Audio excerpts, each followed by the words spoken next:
Thoughts?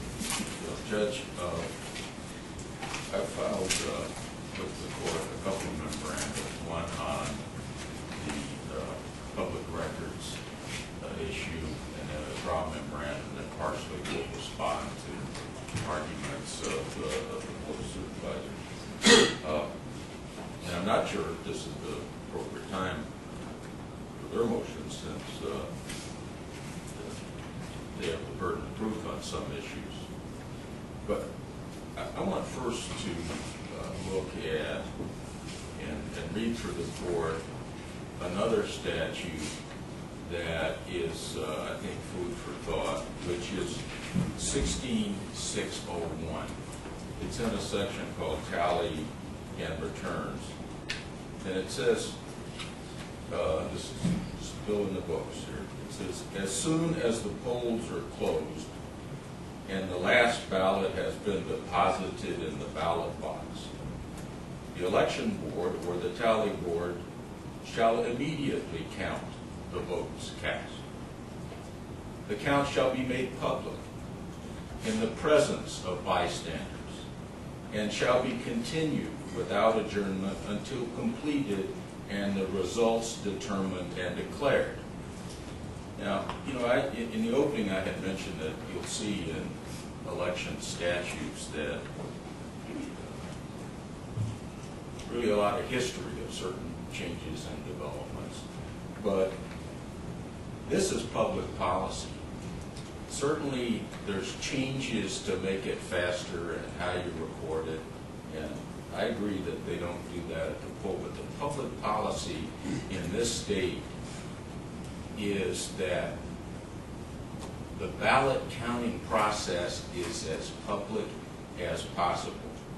And we are dealing with the problem now. We recognize a huge problem in using computers that have lots of defects to them. Defects in the software where they can make mistakes, where people on the inside can make changes. The only way that we can carry out the policy, make sure that this bedrock of our democracy, which is the accurate counting of elections that is transparent, that we can confirm that everything's proper.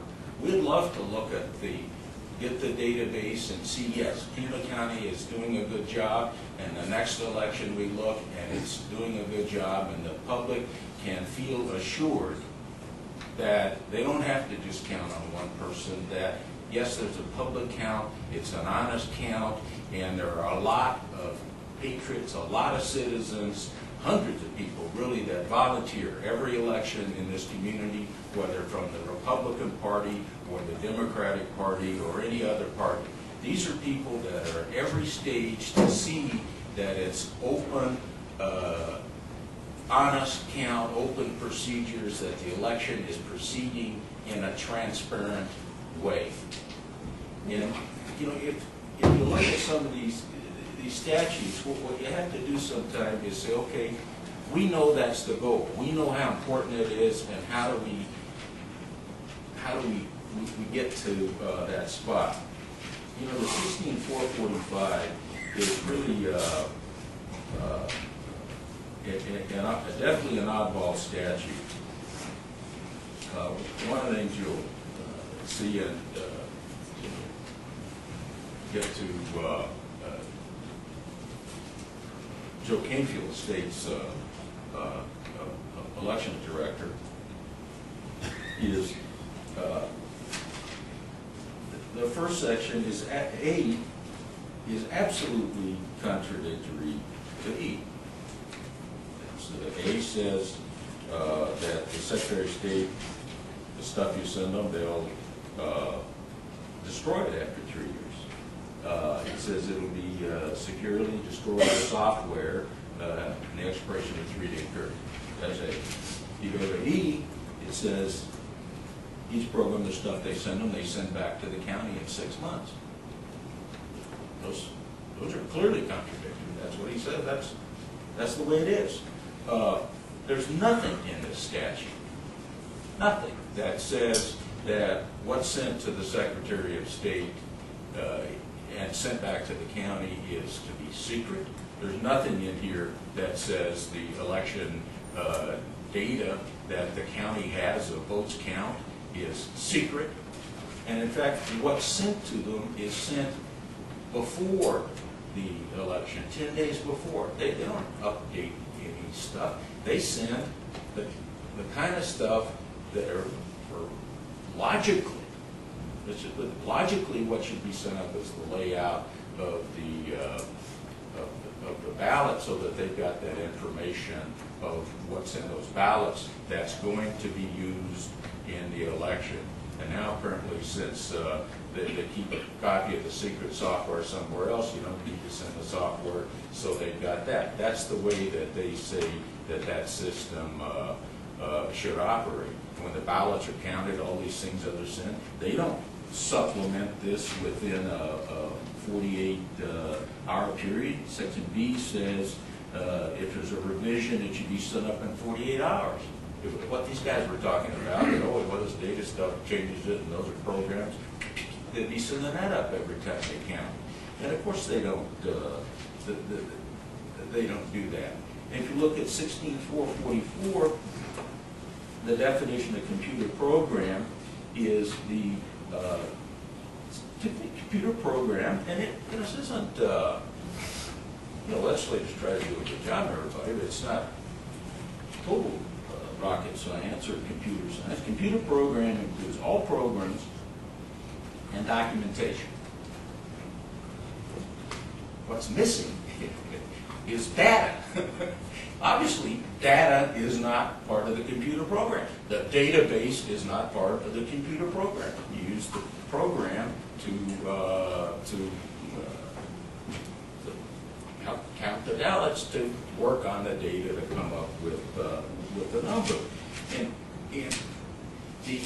they talk about what the Secretary of State does, where she has this thing where she says an election program. It's a little different thing. And then she says includes all information relating to an election. Where does that come from? And then she puts database in parentheses. Database isn't in either of these two statutes that they've referred to. So can the Secretary of State say all information about elections is secret and change state law, change policy, change history, just like that?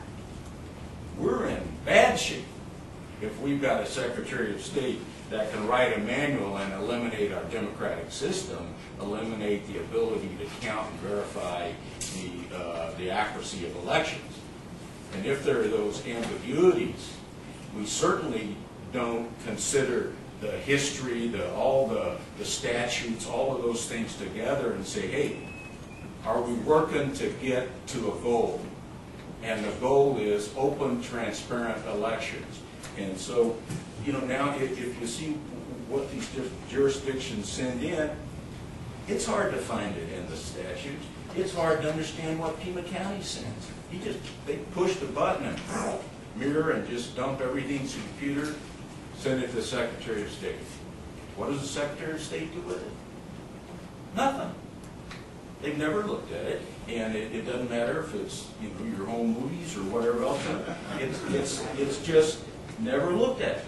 And it's because if you look at E, it says the tape that's sent up to them is they hold that in case there's a court ordered recount pending, in case there's a restraining order in effect or other legal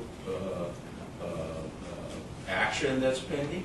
And truly, it's handy that they have a mock-up of the election. It's a good thing that they've got it up there, because if there's a question about the software later, if there's a question about the data, if Jane Doe and John Doe was flipped, it'd be real good to get that original tape to compare and look at it. So it's a good thing.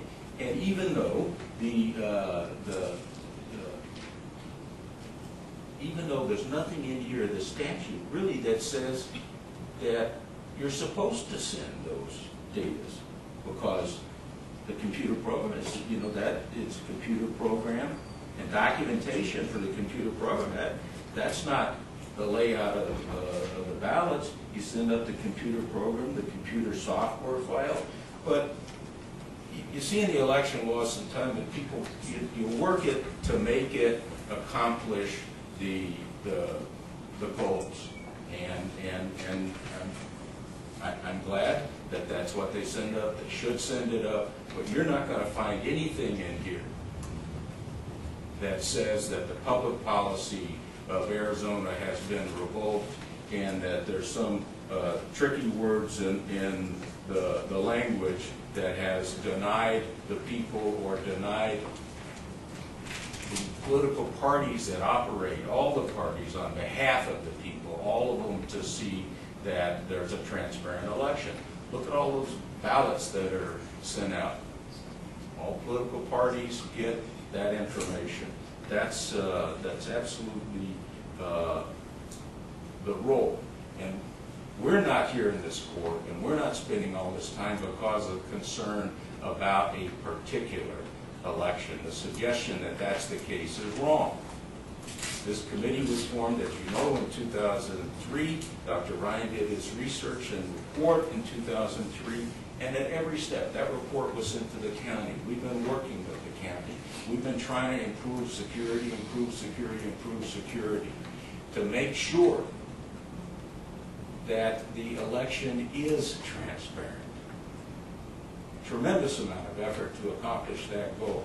And what are we here today? Well, maybe there's a theoretical possibility that somebody could do something. But I think every expert has said, look, if you can't get access to that computer, you can't do it. And we've urged them, take out the Wi-Fi and check for it. We've urged them, put it in that case. And at first they didn't even have the keyboard in. Put that in. Put the mouse in. Get a back on it. Get seals on it. Get cameras. Get stuff up where we can see. And then the public can say, okay, we've got lousy software. But we've got the best security that we can get within this system.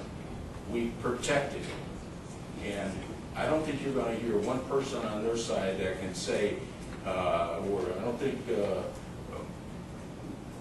any of their witnesses are going to say, there's some way that you can jump that security.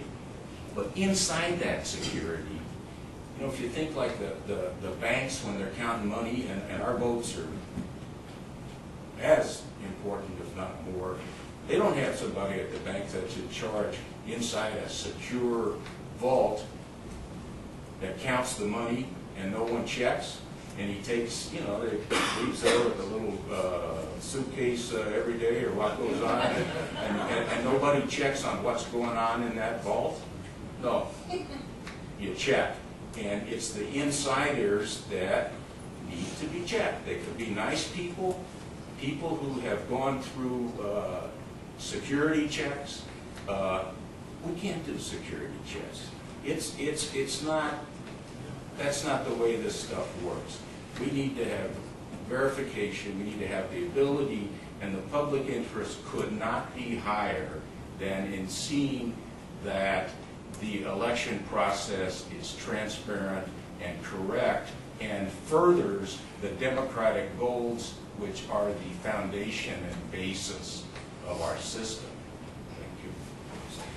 The court will take the motion under advisement. Court will stand in recess for 15 minutes.